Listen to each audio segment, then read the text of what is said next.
walking or just walking. If he started walking, he would just walk straight, kind of thing.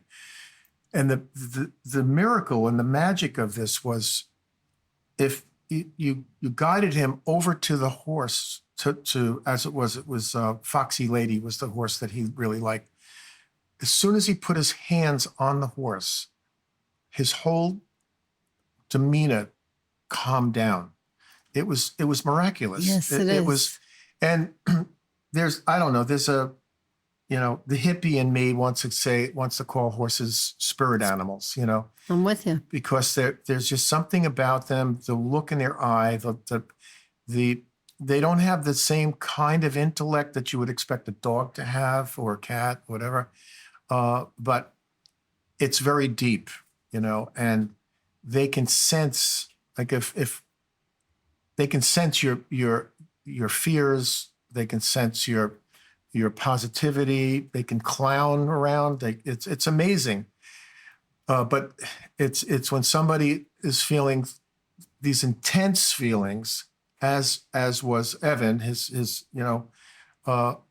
they sensed it. She would just look back at him. He put his hands on her, and I think that the idea that he had some kind of control over this massive animal, to keep it there and not move away, but actually literally to turn, look at him, and accept him just touching her. And if he gave him a brush, he would, brush.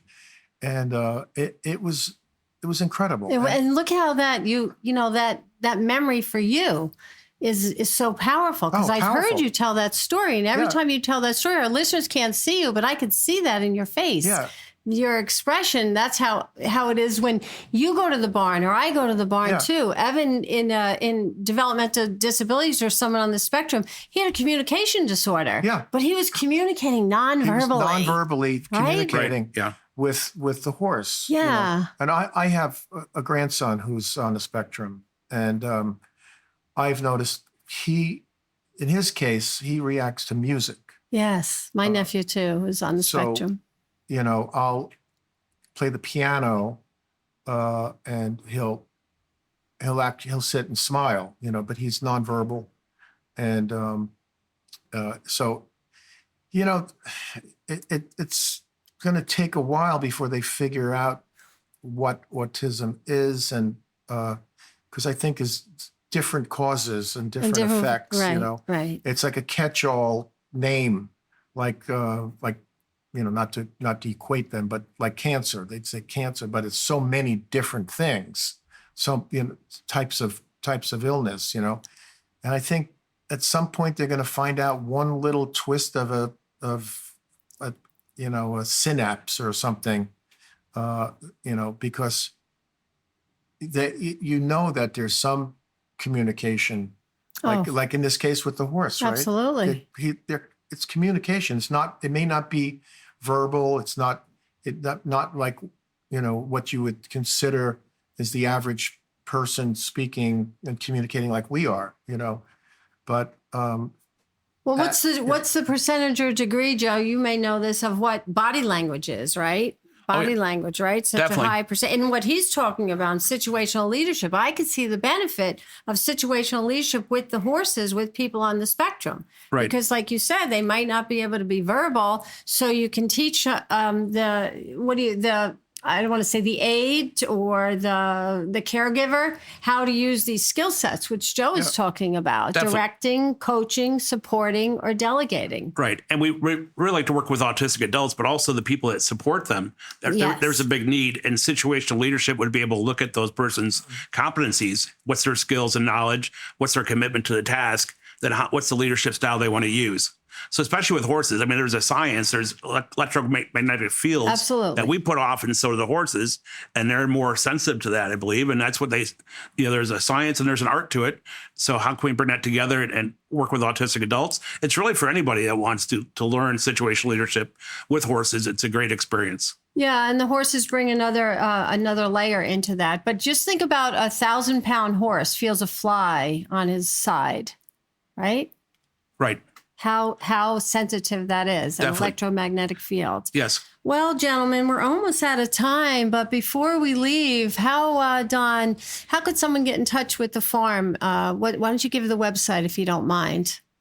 Do I even know the website? Yeah, we know the website. No, All right, got a better idea. Google Blue Arrow Farm Blue Arrow because it's Farm. out there. Yeah, Blue Arrow. I think it's bluearrowfarm.com. In Pine Island, New York. In Pine Island, New York. Pine Island, New York, yeah. And we have Facebook and all of the social media things, you know.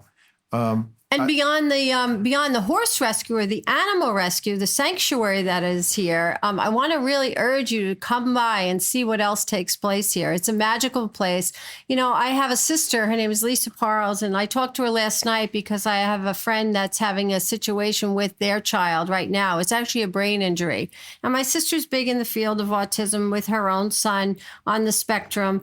But I had called her up, and she said, I told her I was coming here she said, do you know how fortunate you are to live in a place where there's a farm that has big cats and dinosaurs in the woods?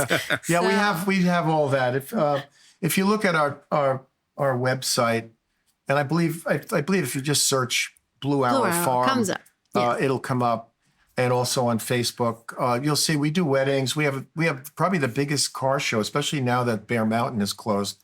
We have over 200 hot rods here, and probably 1,000 people. That's on Wednesday nights, right? Wednesday nights. And great music. And music, yeah. We have bands music. here. Yep. I play here too on Sundays. And we have a pizza oven, and we have food trucks, and you know, if you want to make a donation to benefit the animals, that's always appreciated.